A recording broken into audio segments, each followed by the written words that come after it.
Welcome to another tutorial video. Today's one is going to be how to use the stencils that come with the brand new Stamp and Stencil Blooming Bouquet collection, which is part of the Cyber Week deals or releases for 2022 from Tonic.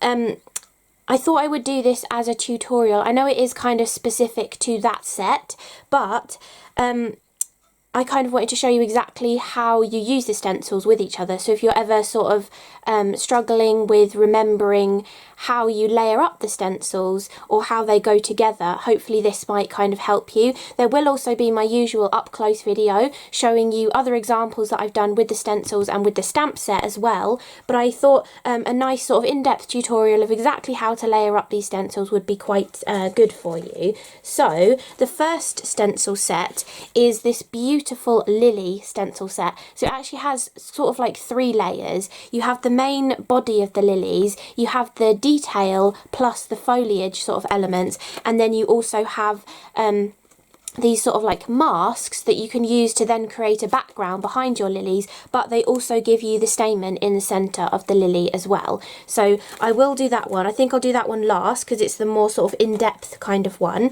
but it gives you a beautiful effect like this, and you don't have to stick to the layout that they give you. In my up close video I'll show you some other cards where I've moved the lilies around and not just kept them you know, like this on a rectangular card. I've moved them around in different areas, combined them with some of the other stencils as well, and not used the foliage too, so they're just sort of the flowers floating around as well. So there's lots of ways to change it. Then the next stencil, as I said, this is a collection, so it's got lots of different stencils that do different things in them. You have this stencil, which I'll start with this one when I do my demos, because this is the simplest one. You literally ink this piece, put this piece over the top, ink that piece, and that is your stencil done. Whereas the other one is a little bit not trickier, but once you realise how it layers up, it is much easier than what you think it's going to be, if that makes sense, because I was getting confused by the other one, but I'll show you that in a second. But anyway, this is the double layer, sort of like, kind of like a peony sort of flower, maybe, pansy flower maybe, and it layers up like this. I've just used part of it on this card, but that is kind of how it sort of layers up, and I'll show you. I'm going to do each of my demos with the colours that I've used on these, so if you like these colours then stay tuned because I will be letting you know what colours I've used. So that is the next one, which I probably will do first because I think it's the simplest. And then this is the final stencil, which when I first got this I thought, oh okay, these bits, because of this one, the way it's in 2 halves like this, I thought this one, this bit all goes together and you must like ink this foliage bit and then the flowers fit in somehow, and the same with this bottom bit, but that's not how it works. You actually make it work by covering the flowers, and that is the main design down the centre, but then you can swap out the flowers. You can either have daisies or you can have roses, which I think is really lovely. So that is the full design on a card. I did like this spotlight technique with the coloured in the centre and then some pumice stone on the background, but that is what the design looks like, and that is with the daisies in, and then this is with the roses in. And for this one I actually did 2 different versions, and I don't think I was sticking to the stencil at all, because I think this was was this the first one I did? I'm not sure, can't remember now. But I wasn't sticking to the proper design unless I did 2 like this. I did this one a couple of weeks ago, so I can't 100% remember. But it's nice to show that you don't have to just stick to that straight piece going across your card. You can move it around, you can fit the flowers in wherever you want to. You don't have to stick to the design, but I'll show you exactly how it is designed to be used so that you know exactly how it's supposed to work. So, and this is the stamp set as well that goes with it. If you're going to get hold of the Blooming Bouquet collection from the Cyber Week deals and releases from Tonic for 2022, that is the stamp set that goes with it. These don't coordinate with any of the stencils. It's not like you could then stamp this over the top and you'd get the detail on something that you've stenciled. They don't coordinate, they just kind of enhance. So you can use this as a background and stamp the butterflies over the top, or you can, for example on the lily one, I then masked back off the lilies and used this beautiful swirl design to stamp in the background as well. So they work together, they just don't work on top of each other. They kind of just go together rather than 100% coordinating with each other. But it's a really lovely collection of elements to go together. So first of all, we're going to go with the easiest one, which is this design here, and I'm just going to show you in these two colours that I've used here, which is dried marigold and tea dye, and then I think I might have brought in a tiny little bit of brushed corduroy just to deepen any areas that I felt like needed to be deepened.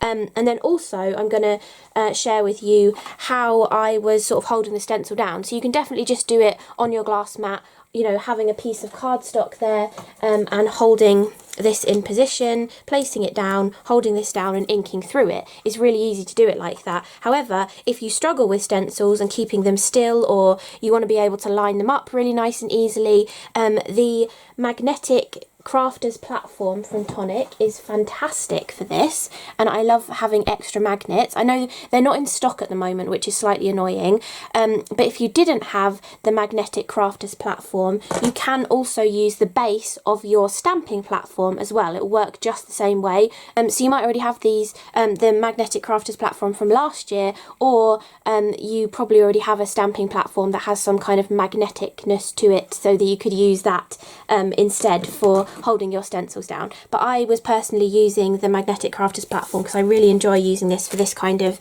technique. And if you're doing a load of stenciling, you know, it's not too annoying to have to put on your desk, take off your desk. You know, you can just do it all at once with lots of different stenciling. So for this simple one, I was taking my piece of card and I did this right in the centre, but as I was saying earlier, you don't have to stick to how they've laid it out. You could do this portion, shift it over, line it up, and do the other portion, and then come back with the details to do an all over pattern on your piece of cardstock. So maybe I'll show you that rather than just doing one central piece. This one, I cut it at a diagonal. I've used it on 2 cards, but I actually masked that off and just did a central section in the middle of the card just with the one design. But I will show you doubling up the design.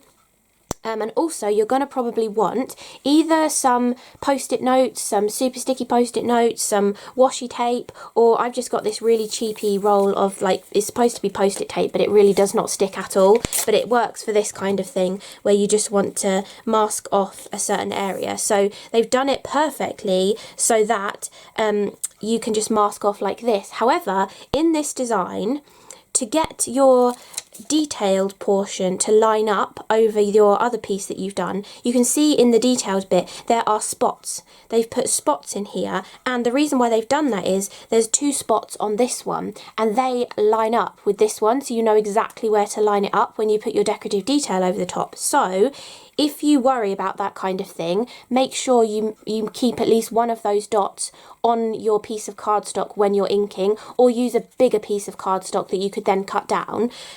But I think I'm going to show you with not relying on the dots, just so that you've got that option in there. But if you are going to rely on the dots, make sure you get them in this first bottom layer. I'm going to sort of have a tiny bit of them showing, so that might help us later on. But I'm going to go like this. I'm going to use my magnets. You don't need as many magnets as I have. 4 of them will be plenty to do this kind of thing. And the platform comes with 2, I think.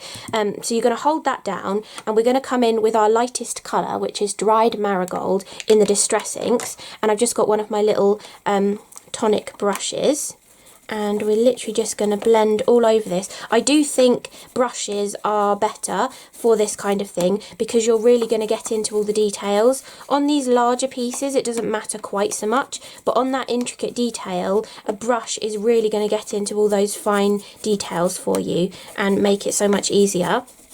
And you don't just have to stick to inks on this. On some of my other samples that I show in my up close video, I use mousse through them. But you could also do the glitter technique where you put some clear mark on your stencil first and then place it down onto some double-sided adhesive, put glitter through, burnish that in, remove the stencil, put glitter in the rest of the places, or use your gilding flakes to do that kind of thing as well. I'll probably do tutorials on that later down the line, but you don't just have to use inks basically. You can use any of your Nuvo products to kind of build up these layers. I would save like mousses and glimmer paste and things for the final layer, otherwise you'll get a sort of resist technique unless you want to do that. So yeah. But you can definitely use other things other than just inks on these. So we've got our first layer down there. Then I'm going to move this over. Now, when you're moving it over, you might find you want to shift it down, or you might find you just want to completely flip it around to get it to sort of nestle into each other how you want it to nestle in. So I'm going to flip it around that way, put my bit of masking back on, and then hold the stencil down again, add some more dried marigold. So you don't have to do this over an entire piece. I just thought while I'm showing you how to use this stencil, I might as well show you how to duplicate the pattern and cover an entire piece of cardstock as well. If you're using a larger piece of cardstock, like 8x8 or something, you would just do this a few more times to cover all of the areas of your cardstock. So there we go with our dried marigold. Then we now want to come in with, sorry for the magnet clicks, we're now going to come in with the other side of the stencil, so with the decorative detail. So to do this, you can sort of place it on top and go, ah, no, it's not that way round, it's this way round. And you can place this over the top. Now on this one, I can probably just about see that these two are the dots that it would line up with if I had inked it. But if I want to show you that properly, on this one, I inked one of those dots, and you can see I moved because of the way I moved the stencil, I inked one of those dots, and the other dot up here would give you the perfect positioning to hold that into place to give you all of your decorative detail onto your flowers. So I'm just going to sort of like eyeball it on this one. I don't think it particularly matters. They've done that so that you can perfectly line it up, but I don't think it really matters if you are a little bit off. I still think it looks absolutely fine and just looks like a gorgeous overall floral design. So don't get too worried about completely lining it up. You don't actually have to completely line it up if you don't want to.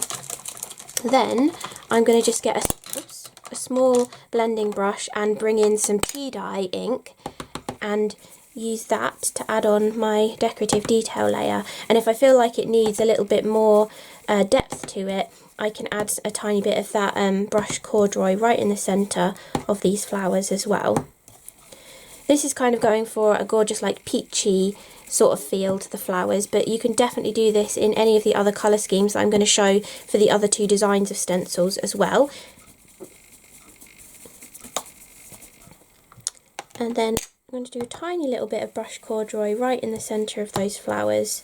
I do quite like using multiple colours on a layer of a stencil. Don't think because it's just that specific layer that you have to just use one colour to fill it in. You can definitely use a couple of colours. So there we go, we've got our beautiful decorative detail. I might just leave that like that for you so you can see how you can just have the solid if you want to. There's nothing wrong with just using the solid by itself, or you can put the decorative detail on top. Or, I did do this in one of my other cards actually, you can, if you want to, I think that is actually the same way around, so I probably want to flip that the other way around for these flowers so they're not completely overlapping each other. But you can definitely line this up like so. I'll put that on there, actually I'll put it over that side to mask it off this time, and put the magnets back on.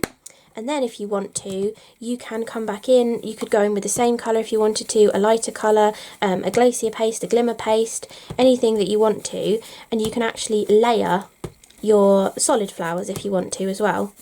And if you love doodling, you could then doodle into these flowers if you want to. So you don't have to just go with what the stencil is sort of telling you to do. You can definitely play around and layer them up in whatever way that you want to. I think I layered flowers and lilies on one of my cards actually, just to give a different kind of look to it as well.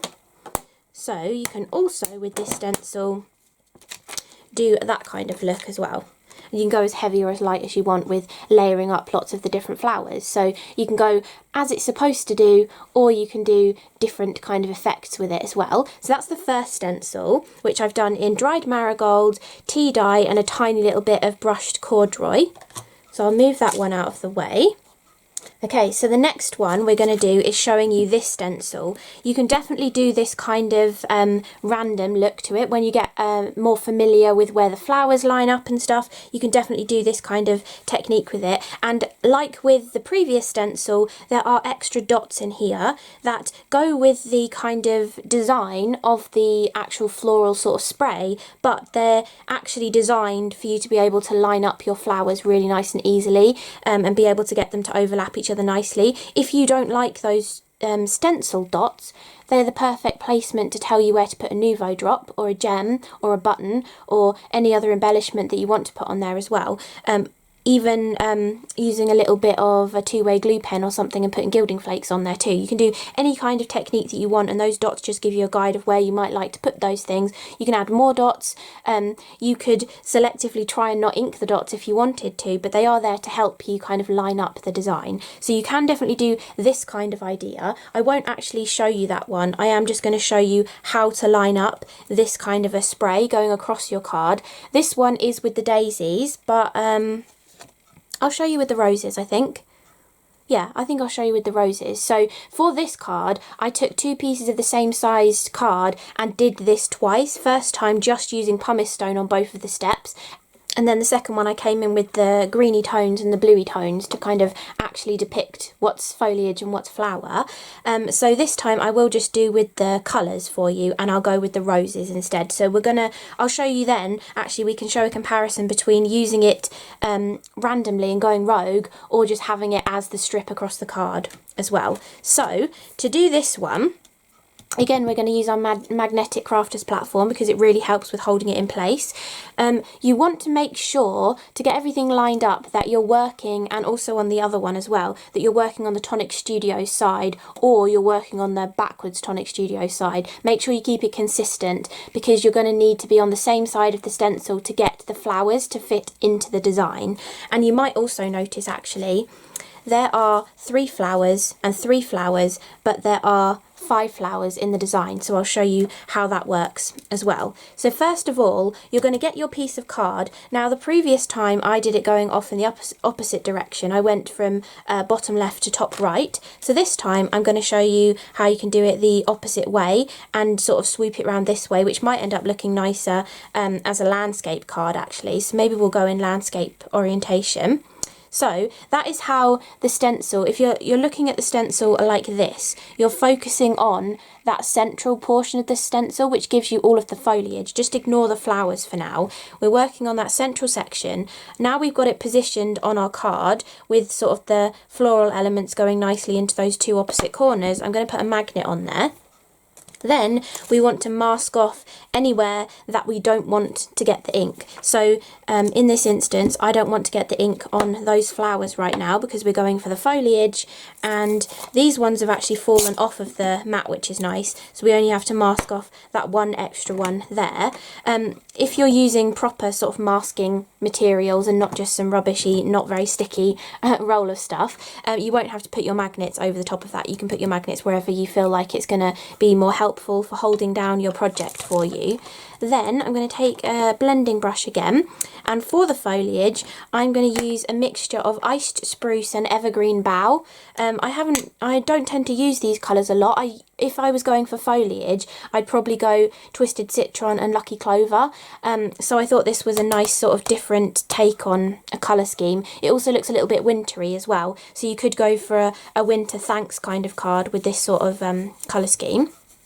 So we're just going to ink in all of that foliage design, making sure to get those dots so that we can line up our flowers perfectly.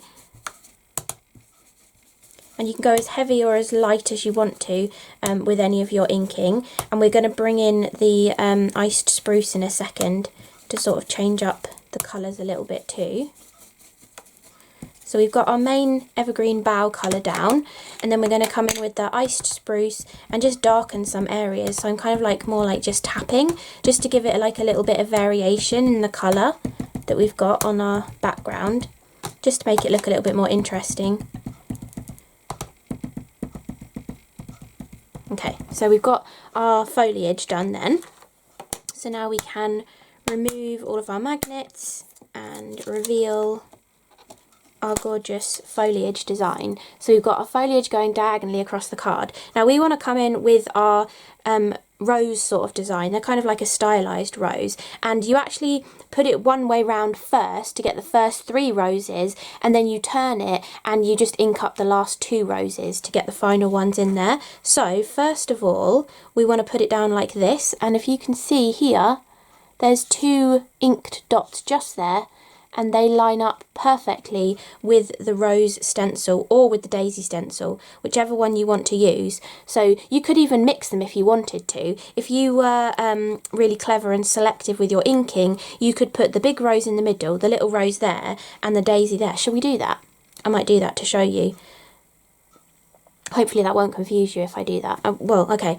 I think I want to try doing that actually, because I've not done that before. So we're going to mask off. We've lined up our roses perfectly. We're going to mask off this portion down here because we don't want to get any of the foliage. And then we're also going to mask off the edges here.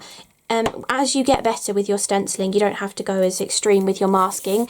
Just because it's a demo, I will put pieces all the way around. I keep using all of these pieces though, I will reuse them all. But that is how we've sort of masked off all of our flowers. So the only places we can get ink is in our flowers. And for the flowers, I'm going to use a mixture of Shaded Lilac and Stormy Sky.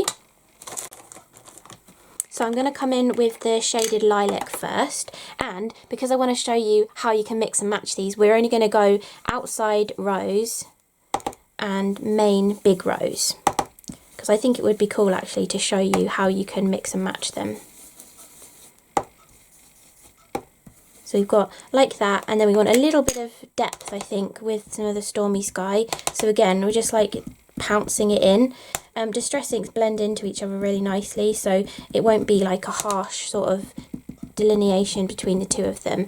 We just got a little bit of extra depth in there. So normally you would have done all three flowers, but we're going to come back and do something a little bit different with that. So now you would have your first flowers done, and the next two flowers would be these two here, and you're kind of looking at this thinking, hang on, how on earth does that go in? Am I going to have to flip my stencil over and clean it because it's going to make a mess everywhere else? But no, you don't.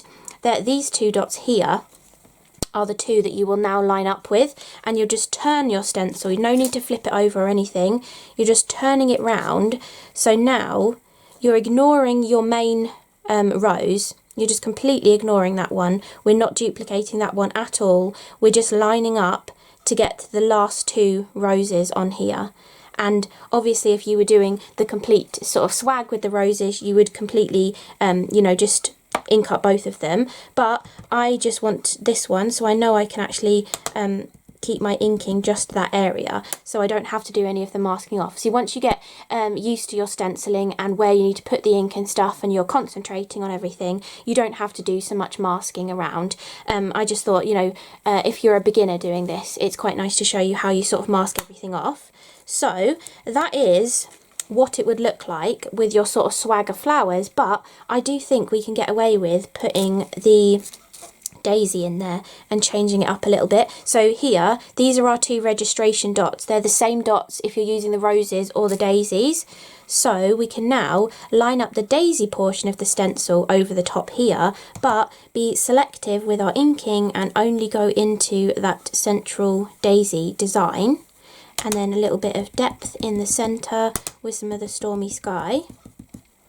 And then we can remove that, and we've now got a mixture of roses and daisies. I love that actually. That looks really good. And then again, there's no flipping over of the stencil. We're twisting the stencil or twisting your project to get it to line up to put the final flowers in. So again, we're going with those two dots that we've been using as our registration marks. And at this portion, I'm just showing you how you can hold down your stencil and your cardstock, so you don't need one of these platforms to use these. You can definitely just do it straight onto your glass mat or whatever surface you work onto. So I'm kind of showing you all the different ways, hopefully, of how you can kind of use these sort of stencils, whether you want to use them with magnets and everything to hold it all down, whether you want to do a lot of masking and stuff or not. You can do it any which way that you like to do your stenciling. And you can mix and match the two of them together. So I'm really glad I thought to show you that actually, because I think that looks really lovely. So that is just the daisies, and then this is just the roses, but using them in a couple of different directions and changing it around, and then this is mixing the two together. I think I like the mixed version better actually. So that is a really cool way of doing this. I'm going to clear everything off and I'll come back to show you the lilies. So the lilies are a little bit more involved, and they actually work like proper layering stencils. So each stencil perfectly layers above the previous one and the outsides match, whereas the other two that I just showed you, we're flipping the stencil round and twisting it and masking off different areas and stuff. So for this one, the first time I used this one, and I kind of recommend this for you as well, take a piece of card larger than what you want. We're starting with the base stencil, and I'm going to use the magnets to hold it into place. And for this one, don't worry about masking the edges. We want to be able to ink over the edges, specifically where it says Tonic Studios and this kind of edge piece down here, because this will help you line up your stencils. If you're not that great at lining up stencils, or you're a real beginner with this kind of thing, this is the perfect way to really help you line up those stencils by just inking over this portion. We know that these two stencils perfectly layer up on top of each other, so if we've inked over this section, we can then put the next stencil on and line up where that inking has gone over the edges, and we'll get the perfect lined up flowers with the different layers on them. So for the first layer, I used spun sugar and a little bit of Kitsch Flamingo because my spun sugar is really, really light. I'm not sure if that's everybody's spun sugar is that light, but it seems to almost be non-existent sometimes. But I am using a slightly dirty brush, so hopefully it'll be a little bit darker than it usually is. But we're just going to go with this. You can definitely use a bigger tool for this. I think I actually did use a bigger one of the large Nuvo ink blending brushes. You can just go in with that. Mine's still got a little bit of pink on it from the last time I used it, so I'll go in with that because I was probably using picked raspberry on this, so it'll be a little bit darker anyway. And you can go over and get full coverage, use a little bit more ink of the Kitsch Flamingo. The great thing about having multiple magnets, if you're going to use a system with magnets on, is you can ink up to a certain area, then when you hit a magnet you can just move it around, which is really nice. And we're making sure to ink over this area down here, and then we'll go back over here as well. And now, if you look at the next stencil, the extra elements that we're going to add on top of the stencil are kind of towards the centre of the flower and the tips of the petals. So, if you want to, you can also come back in with a slightly stronger version of your colour and ink those areas where we're going to get an overlap, because we're going to use an even stronger pink. And this can kind of help blend it together a little bit more, rather than keeping it the really, really light pink everywhere. You can kind of just deepen the edges of the petals to kind of allow them to sort of blend into each other a little bit nicer as well. And you can do that in the centre too. And we can also use this precision brush to really get some depth into that over inking that we're doing down there as well. So that is the first layer of our lilies. So now we can remove that, and we've got the perfect impression of where the stencil was, so we know exactly where we need to line up our next stencil. So now we can bring this in, and you can see how perfectly that lines up. Just twisting it slightly to get it perfectly positioned. You've got everything lined up over the words, and all of the flowers are lining up as well. Now at this point, you might want to ink your foliage. For inking your foliage, I'm going to be using the Shabby Shutters and Bundled Sage. You can go in with a tiny little brush like this. If you're really good with precision kind of work, you can just go like this and get all of your foliage pieces inked in really easily. Or if you only have larger ink blending brushes, or like this is your smallest kind of one and it's not too precision, you can just mask off where the flower is and go into the green areas as well to bring in that foliage kind of element into here. Or you can completely ignore the foliage as well. Doesn't matter at all which way you want to do it. I'll just add a little bit of green with this tiny little brush so that I don't have to do so much masking. But the first time I did it, I did mask everything off so that I wouldn't go into the other areas. So you can kind of decide how you want to do it.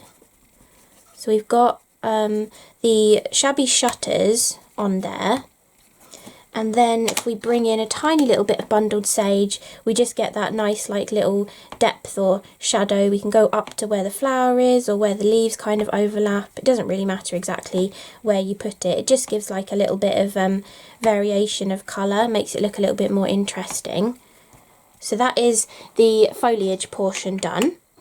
Then we want to come in to the detail of the pink, and again, if you're new to ink blending, you're not that confident about going over the lines and stuff, or you have larger brushes, you can mask off the green areas now if you want to as well. But I have already shown you sort of like how to mask and stuff, so we'll just go straight in with the brush to save a bit of time, because I think this video is going to be quite long, probably because I'm showing you 3 different ideas in one video. But I thought it was worth showing all 3 of them. So if you get hold of this Stamp and Stencil collection, you've got everything in this video that you need to get all of your stencils to work properly. So we can just keep inking. You can go as heavy or as light with this as you want. If you wanted it to be more of a subtle look, you could definitely have just gone in the detailed areas with a heavier application of the Kitsch Flamingo as well if you want to. And at this stage as well, with any of the stencils, when you've got the stencils over the top and they're hiding the background, you can stamp on these portions as well. You don't have to just reserve, you know, adding sort of stamped detail to your background areas. You can definitely bring in stamps into these areas as well, maybe like a little texture stamp, adding a little bit of grid work into there, bringing in that lovely swirl stamp, any sort of idea that you want to do with that, you can definitely bring that in at this stage. Then we're going to remove this stencil to reveal our detail on our lilies. And if you don't quite like the harshness, actually I prefer this one. This one got a little bit too harsh, but if you don't like how it's come out at all, you can just bring in your brush with a little bit of ink on and just gently blend it out a little bit as well to make it a little softer if you'd rather too. Then we want to put the stamen in the centre of our lilies. So to do that, we have got our little masks here, and they come attached to a piece of acetate. So to be able to do this, you can easily line this up over the top, then use a magnet to hold it into place. And then with the next one, easily line it up over the top and a magnet to hold it into place. And then again, easily line it up with a magnet. Now these actually work for 2 different reasons. The first reason is to do the stamens, and I use brush Corduroy to do the stamens on my flowers. And I'm just going to go in with one of these little brushes. And because this has got little fine bits of detail, I'm just going to do more of like a stippling motion to get the colour in the centre there. And at this stage, you don't have to just use ink. Like I was saying earlier, I used mousse on one of mine. You can do the mousse thickly, you can do the mousse thinly, you could do glacier paste, you could apply glue through here if you wanted to and glitter it. You could put clear embossing ink through it and do some heat embossing. So there's loads of different ways of adding these stamens into your flowers depending on what else you're doing on your card and what you think is going to go nicely with it. I found Canyon Clay, I think, was the colour of mousse that I was using, and that worked really nicely for doing these sort of stamen centres. So that is how you can add the stamens onto there. And if I remove this, you can see how perfectly they fit in the centre of the flowers, but you can also use these masks to help you do a background. So I'll put 2 on this one, I think, to really hold it into position. But I've actually budged it. Oh, I've moved it again. Oh my gosh. Okay, so I might put a second one just there as well, and maybe on this one too. So to hold that into position, we can go like this, and then we can come back in with whatever colour we want to use for our background. So I think I'm going to go with Speckled Egg to give it a sort of slightly more muted colour, because this is more of a muted sort of turquoisey colour compared to the really bright lilies. And you don't have to go heavy with this. I quite like the splotchy effect. So if you use a brush and get a heavier area and then blend it out a little bit, I quite like the look of that, just sort of bringing in the colour. And then you can just avoid the stems, although because we're using a blue background, it doesn't matter so much if you go near the stems because they'll kind of blend nicely with the blue colours. So we can just bring that in like so to cover all of these areas and just give a little bit of a background. It just sort of fills it in. It's quite nice with the white as well, but it does just fill it in a little bit more if you add a background colour to it. And move that one in so I can get up there. So now we've got a background colour. This is where you can also bring in a little bit of stamping as well. So because I did it on the original, I will just show you.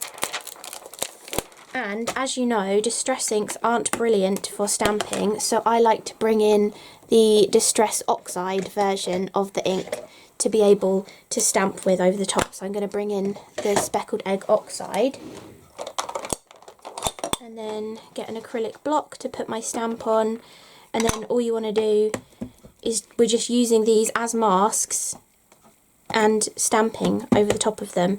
And it doesn't matter, I don't think, if the pattern goes over the top of the foliage, because I think that looks quite nice actually. It sort of pushes the foliage into the background and makes the flowers the focal element. And you can sort of twist this around to wherever you want it to go to fill in any of the details. You can move your magnets out of the way if you want to get in somewhere else. And because these are not like a really thin mylar, not in a bad way, but they're not too thick of a mylar, let's put it that way. You can stamp and get quite close up to the edge of your lilies as well. So it's not like you're going to be left with that awkward white space that you often get if you've used a mask that's too thick. It goes decently up to the edges of them. And whilst you've also got the masks on, you can do any splattering that you want to do as well. Any kind of background elements that you don't want to go on the flowers, you just want them to be in the background, you can add at this stage where you've got the masks over the top. And then we've now got to the stage where we can remove the masks and reveal our little stamen and reveal our perfectly inked background with none of the blue getting on our beautiful bright lilies. So there we've got our lily version as well. So I hope you enjoyed this tutorial video showing you how to use all three of the stencils that are coming in the Blooming Bouquet Stamp and Stencil collection from the Cyber Week celebrations from Tonic for 2022. Hopefully this has helped you either with these stencils or with any other layering stencils that you might have that you've been struggling with. Maybe you know to sort of look at them more closely, see if there's any dots that are registration marks on them. Maybe you just wanted a few extra colour combinations of distress inks to use to do your ink blending, or you wanted a little bit of knowledge of how to mask things off and stuff as well. Hopefully it's helped you in some kind of way.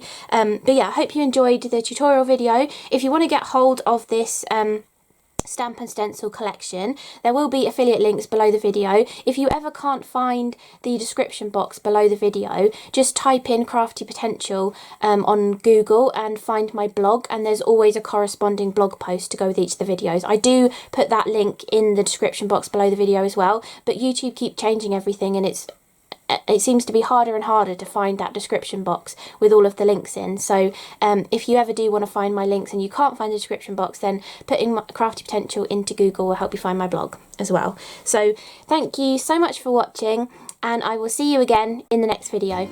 Bye!